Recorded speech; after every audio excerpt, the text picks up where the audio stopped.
The Reds are sorted. The Reds are fourth. The Reds are back in Europe next season. We've got a Champions League final to look forward to. It's all boss, isn't it, mate?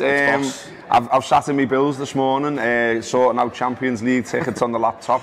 What's the short you were going to say then when you started that story?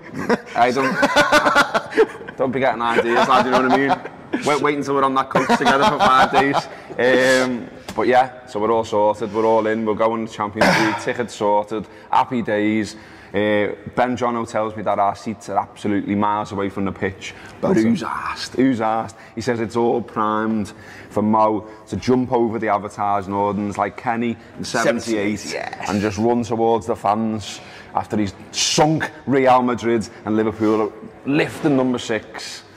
You got a dream, haven't you? You got a dream. 2 weeks to look forward to it now. Can't 2 wait, weeks mate. to get excited. And yesterday was boss, wasn't it? It was the way you want to end the season. Yeah, I think you said that on the post-match show. That's how end the season should be. Playing football in the sun, comfortable victory. I think when you kind of look at the game yesterday, you wonder why anyone was getting a little bit worried about it. It was so comfortable.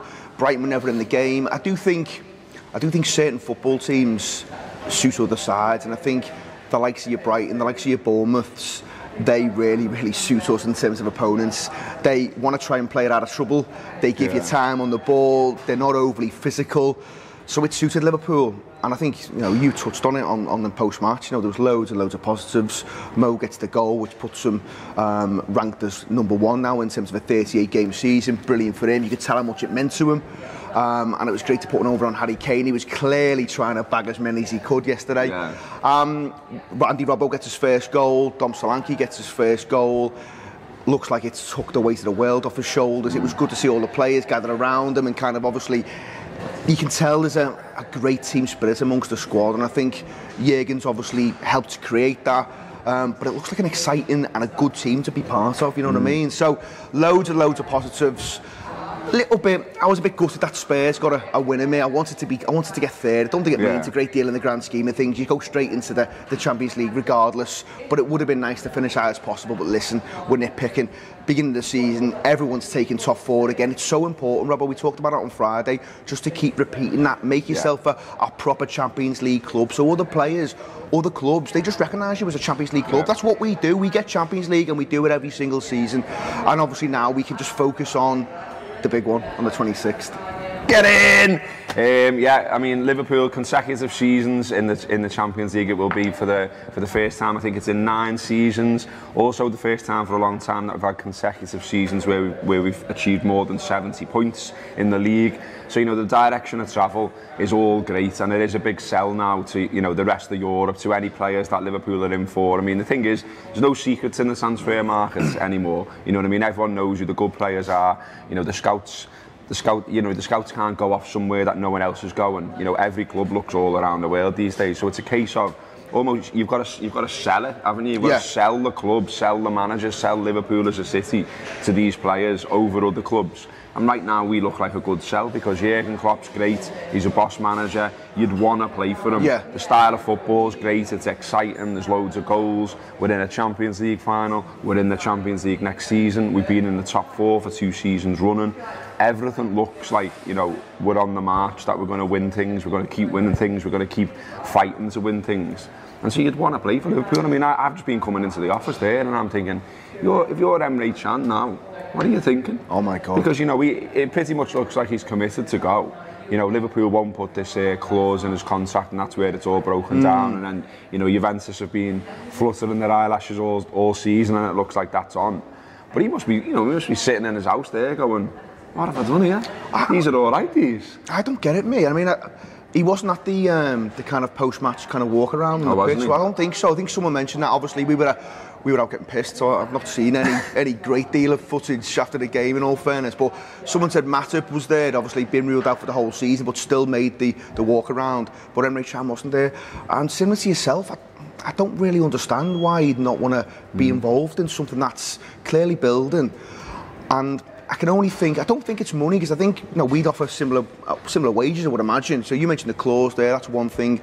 I can only assume maybe it's playing time or more specifically where he wants to play on the pitch, and I think maybe he wants to play in that number 6 position and wants almost guarantees, and he's not getting it, so therefore he's looking elsewhere. But I have to say, to want to leave the side at the minute, I mean, your point before about players wanting to come to the club, I think there's no doubt as well, players will talk to other players, you know, they'll be speaking. And I think, I remember when, before Oxlade-Chamberlain was joined Liverpool, I remember thinking he'll have been in England squads with the likes of Jordan Henderson, Adam Lallana, and they will have said, listen lad, come and play with us, because this is an amazing place to play your football at the minute, the freedom you get, but actually we look like we're going to challenge for the top honours as well. And I think, again, something you've mentioned about, we've now been able to demonstrate that we can go the distance in a league season in terms of getting top 4, but actually we can also compete on another front, get into a Champions League final. That's not an easy thing to do, not many teams can do that.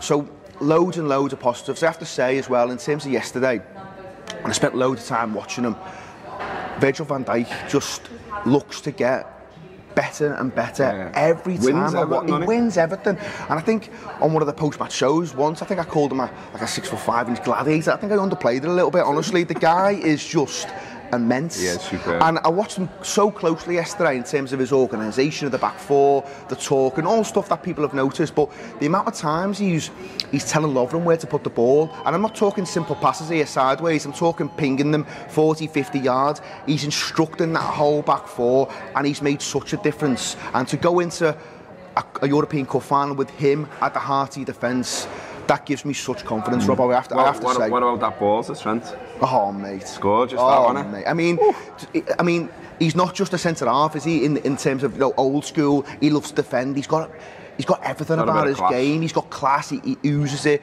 He's just a top player, to kind of quote Harry Redknapp. And and you can see why the manager has just waited and waited for him, because you know, all the talk at the time was, well, go and get someone else in. And if I'm being totally honest, sitting here now, I probably fell into that trap a little bit, just thinking, well, we need someone, we need backup. You know, you couldn't rely on your Matips and your Lovrens to get through a season and not get injured. But the manager was willing to wait till January, and it's paying off now. And we've got ourselves a fantastic footballer. In all the papers, it's all about Mo. They're all, you know, all different ways of basically saying Mo is boss. So on the game there, it says 36 games, 32 goals, more than Shearer, more than Suarez, more than Ronaldo. All hail Mohamed Salah. He's there as well, a tribute to Golden Mo. The only way is up. Klopp warns record breaker Salah will get even better as Liverpool grab 4th. I mean, it's just all boss. And Glenn Price, formerly Glenn of the Office, once upon a time did some work experience for the Wrap, and take a look at him now, working for ESPN. But he's done this thing where he's just like sort of gone through Mo's year, if you like. And it's pretty decent. Like, August, scores on his Premier League debut, wins Player of the Month. September, first Egyptian to score on his Champions League debut for 2 clubs. He wins Player of the Month again. October, second quickest to score 5 Premier League goals. His penalty sends Egypt to the World Cup. November, he's on 9 goals in his first 12 league games, 10 goals in his opening 13 Prem games, first Egyptian to win the Premier League Player of the Month. He's the club's Player of the Month again.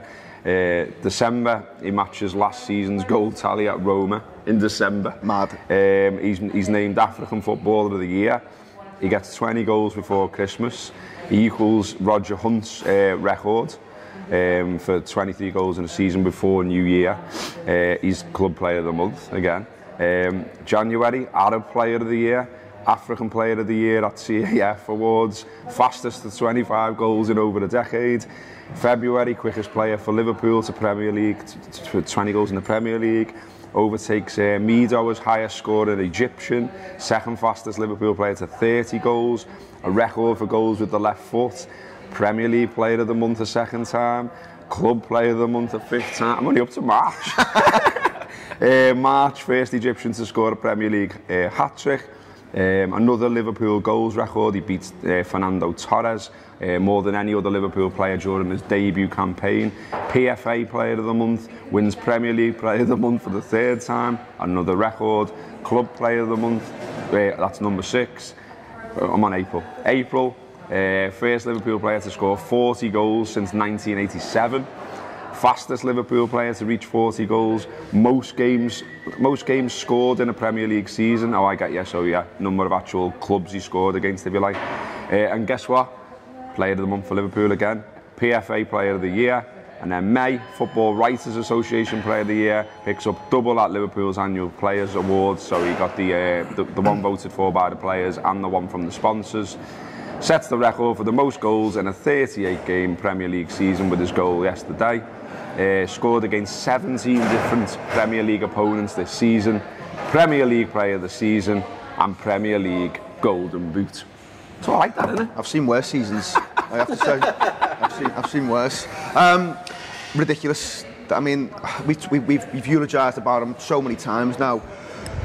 You didn't think for 1 second it was going to be anything close to that, did you, in terms of numbers and performances? And I think what was really good for me to see yesterday, and we touched on it on Friday before the Brighton game, I think on the team talk show, it might have been actually on Talk Player, I just wanted to see Mo almost back to his old self again. And that's not a criticism, because I think in some of those games leading up to the Brighton game, Chelsea, Stoke, West Brom, he looked like he was running empty a little bit, and understandably so, by the way. You know, he's given everything this season. He's played so much football. I think him and Bobby were the two you thought a little bit worried about them. Just want to make sure that they're going to be okay for the final on the 26th. And yesterday they looked great again. You know, it wasn't, you know, man of the match performances or anything like that in terms of, you know, standing out, weighing above anybody else. Just sharp again, but they looked sharp. Yeah. They looked like they had loads of energy in the legs, and that was good to see, because that was my only little concern. And I'm going into that game now. No, I'm not saying we're gonna batter them or we're definitely gonna beat them, but I do feel we're gonna go in and hopefully do ourselves justice. And I think so. I think so, because I think the energy is really important to the way Liverpool play, and I think Real Madrid, obviously a good side, lots of stars, scoring lots of goals themselves, but I just think any team, when Liverpool do that thing where they play in a burst of sort of 10 minutes and blow you away, and it's high energy and they're pressing you all over the pitch and they're pushing you and you've got pace coming at you from all angles, it's just really hard to live with. Man City couldn't live with it. Roma couldn't live with it. And I just think if we have one of those little bursts against Real Madrid, that's potentially how we win the match. You know, maybe if we can get 2 or 3 in a little burst, then they'll probably going to have a spell in the match because they're good. But you know, you can just see it. You get 3-0 up, say. I'm dreaming again, and why not? Taking this, by the way. Say you get 3-0 up, but then they come back into it and maybe get a couple, and you're hanging on a bit, but then you win it. I'll have that. That's all right. And a 3-2 to Liverpool. Your point there, and it's spot on.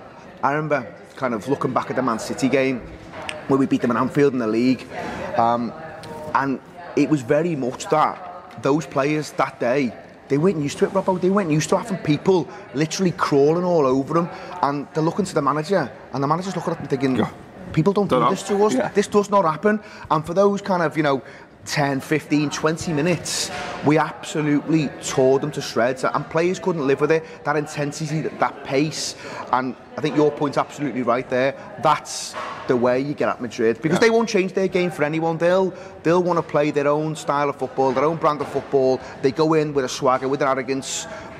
Understand why, you know, given their recent success, their history. So I think that plays into Liverpool's hands a little bit. So the only thing I would say, just on yesterday, I still can't believe we can't get a penalty. Oh, mate. I can't believe. Mate. Are we talking we're going to have to decapitate one of our players to get a pen? I mean, the one on Salah is unbelievable. And then you've got probably 2 others that are, maybe not stone wall, but certainly you'd think the home side would have a really good chance of getting a penalty in those circumstances. I think Andrew Beasley put something out where Crystal Palace have had 7 penalties at home this season. Liverpool have had 6 in the last 3 seasons. Something quite clearly is wrong, and you mentioned about conspiracies and not really buying into it, and I'm generally on board with that, I should say, but now I'm starting to think, what's going on? What is going on? I was on the cop there, and like, you see it, and it's so blatant. It's definitely a foul. It's definitely a penalty, and the referee's got a really good position. He sees it. He looks straight at it. And there seems to be this huge pause. It was probably only a few seconds, but it just felt like a huge pause at the game where he's looking at it, and then he just goes, nah. And it's like, lad, it's nailed on. It's nailed on. Just give for the pen.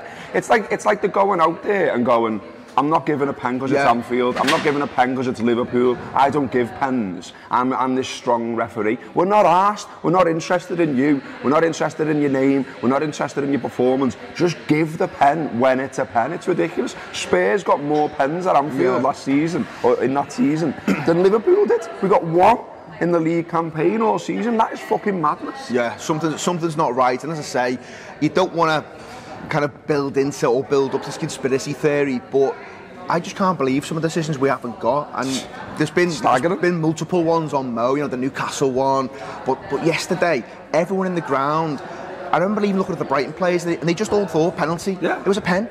I spoke to a Brighton fan. We had a little do, as Ian mentioned before. We had a little do about Motel last night for sort of subscribers and contributors. It was very good, but that's why we look like sort of, you know, I can't speak. That's why I've got eyes like piss holes in the snow. But it's there was a Brighton fan at that. There was a Brighton fan there who knew someone, and I was having a chat to him. He was like, nailed on pen. I saw it and just thought, yeah, penalty. And then we don't get it. Anyway, the Anfield Wrap will carry on right through the summer.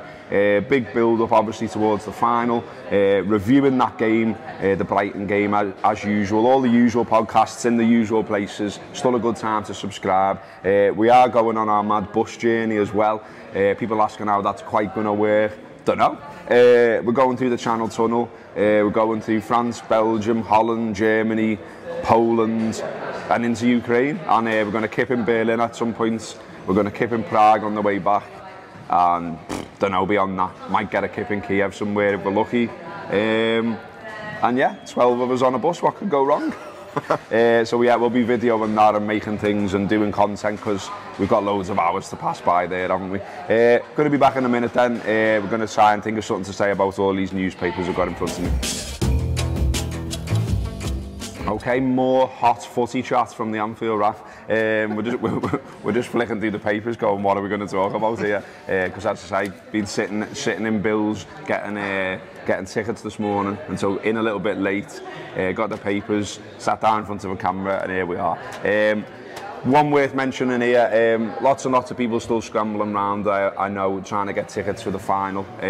Just be wary that there are shit houses out there, and there's a warning around that in the Times today, saying Liverpool fans have been warned that counterfeit tickets for the Champions League final against Madrid are being offered to supporters. There are concerns that fans may be fooled into parting with hundreds of pounds for high quality fake tickets that are in circulation. At last year's final in Cardiff, police and UEFA found touts charging more than 500 quid for tickets, which supporters discovered were fake when they tried to enter the stadium. So just be careful, you know, what you're doing and where you're getting tickets from. I know everyone wants to get out there and get involved and witness, hopefully, a great final. But you know, just have a think about who you're buying it from and that sort of thing. I mean, I've been dead lucky in that I didn't qualify in the ballot, but then, you know, someone sorted me out. It's been really good, that as well, to be in general. A few people I know have got sorted out, and it's just been Liverpool fans helping Liverpool fans and not looking to add on mad premiums and all the rest of it. It's expensive enough as it is. And you know, I think it's a nice thing, that, because, you know, when you're getting ripped off by UEFA, by hotels in Kyiv, by airlines and everything else, the last thing you need to do is be ripped off by a fellow fan. So it's sound that fans are helping each other out, and a nice thing. What are we going to talk about then? Let's talk about the other teams that aren't Liverpool and how, you know, they're shit and we're not. I mean, the thing about the table is that obviously, you know, the top four is important. The Champions League is important in terms of finance, in terms of reputation, in terms of prestige. So if you're not in it next season, eye at Chelsea and eye at Arsenal. That's a bit of a blow, isn't it, for them? And it's great to sort of be looking down at them and going, because, you know, all of a sudden now, you know, there's in the papers today, you've got Conte obviously fuming, questioned the attitude of Chelsea and that sort of thing after they got tonked by Newcastle, well in Rafa. Absolutely. And, you know, you think he's probably going to go now. And so he goes, another man comes in, you know, obviously Wenger's gone at Arsenal as well, and there's talk of, you know, someone coming in there. Who was it? Arteta, wasn't it? Arteta's been linked, yeah. I think he's either first or second favourite, which I don't know how Arsenal fans would feel about that. I mean, obviously he's played for the club, he's obviously doing well under Pep, etc. But it's a big jump, Robbo, isn't it? To suddenly go from being number 2 to managing at a huge football club in the Premier League. I think the thing about missing out on the Champions League thing again is really important, because we know ourselves, if you suddenly fall into that trap where you're not getting it and then you don't get it again, it becomes a thing, and all of a sudden you find it really, really hard to get back into that top 4. The clubs who are in it, obviously, I've got more money in terms of can go and do more transfer-wise, they're more attractive to players and stuff, so that's why it was so important for us to go and do our job yesterday, which we've done. I think the other thing in terms of clubs around us, Pochettino at Spurs is starting to make some noise now around not being happy with the backing he's getting. I think he's done a good job. He's not been able to provide them with the trophy, but I think he'd say, you know, in terms of what he's spending, he's doing a really good job. I tend to agree, you know, getting them top 4 again. But I think in terms of Daniel Levy now, he's going to either have to back this manager, and he's made some serious noise around. He knows what he wants for the football club. Will Daniel Levy back him? There's already talk of them losing, you know, the likes of Alexander-Arnold, who's a top centre half, someone I'd certainly be interested in, even at the age he is. But then you think, well, if the manager does go, then what happens to your Kanes and your Dele Allis? You know, that sends out a really poor message, because that says you're not ambitious enough to match the manager's ambition. So what do the players think about that? So interesting times for Spurs. It is interesting, and I've just been reading the quotes there, and you know, he's basically talking about he wants the club to be brave and take risks, and he says we cannot think that we're the cleverest people in the world winning trophies on small money. But that bit's up to Daniel and the club. So it does feel like, you know, he's thrown down the gauntlet, to use tabloidese. And talking about tabloidese, like words that only newspapers use. I love this. Back of the Mail, diabolical about Chelsea's result yesterday. Conte's chumps blasted for Toon surrender. Did you ever use that word? No, what are you on about? Never used it. Never used it. Never will. Sounds like a lollipop. You know what? You kind of sense that Rafa wouldn't let us down. You know, obviously, he's going to want to win a football match anyway, because that's the type of person he is, professional, etc. But I bet you there was just a little bit of added incentive there. You know, obviously helping his old club out, Liverpool, but putting one over on them as well, who, let's be honest, treated him like shit when he was there. Yeah. So fair play to Rafa. Well in, Rafa. We love you, mate. Yeah, and what else happened? The Tranmere thing. Tranmere got promoted, which is great. And we're actually, we think we're going to be having a chat with Mark Palios, the chief exec. We spoke to him once before on the Anfield app, and it was very good. Got to go over to Tranmere and have a chat with them. We said then on that podcast that, you know, the setup over there, you know, the club looks great, the ground's boss, the pitch is great, and all the rest of it. And it is a club that belongs in the league. You know, it always didn't seem right to me seeing them in the conference and seeing them playing non-league footy. You know, they've got a decent supporter base. They've always been a good club. I've got a little soft spot for them, because I used to do the Friday night thing. Used to go over on a Friday night when they had like Pat Nevin and John Aldridge and Johnny Morrissey and Kenny Irons and all the rest of it. And I enjoyed it. I went to Wembley. And watched them play against Leicester in the League Cup final. Unfortunately, they lost that one, but no, I made up for them. I didn't get to see the game, but I believe they got a man sent off in 30 seconds in or something, wasn't it? Yeah, like a big two-footed tackle or something. I was chatting to my mate about this, and it reminded us both about the Henderson tackle, you know, in 2014 against City. He just dives in, Robbo, and for me, it was a definite sending off. I thought it was a red card. Probably still quite brave with the referee to give a red card in that early in a game, and such a huge game as well. But then for those lads to kind of see out the rest of the game, you know, playing on a big pitch with 10 men, I feared for them, especially when they got the equaliser right before half-time as well. You're thinking there was loads of stoppage time played in the first half, and you're thinking they've scored at the perfect time there, Bournemouth. So really tough for Tranmere to kind of maybe hold on, but they held on, and then they get the winner with about 10 minutes to go. It's a header that the goalie probably should keep out, in all fairness, but he does well to get on the end of it. And I was made up for them, because, as I say, it was good to, and the lad who got sent off as well, his name escapes me now, but you could see him there the whole game. He's just shitting himself, because he knew he'd left his mates in the ship, basically, and then he gets on at the end of the game, he gets interviewed, and he drops the F-bomb on live on telly. So absolutely, so he had a boss day, you know what I mean? So, but I just thought it was good to see the lads. I mean, I always laugh when I see Steve McNulty at the back. You've seen him, he's a big lad, isn't he? He's only 34 as well, which still amazes me. He's got a lovely touch. But he made the game look easy. Yeah. It's a easy unit, like. looks older than what he is. He's on Liverpool's good, books, good left foot, and the game just suited him. Sat on the edge of his box, pinging balls left, right, and centre. And as I say, he saw the game out, but I don't know how it'll work if he's going to be playing league football next year. Yeah. He's got a hell of a waste on him. Like, I remember, well, Liverpool played them in a friendly, didn't they? And I went to that, yeah. And me and Rob Gutman went over, and we took our kids, and Rob was just like, "Who's this fella? Does he want to come to the competition?" That's what I thought.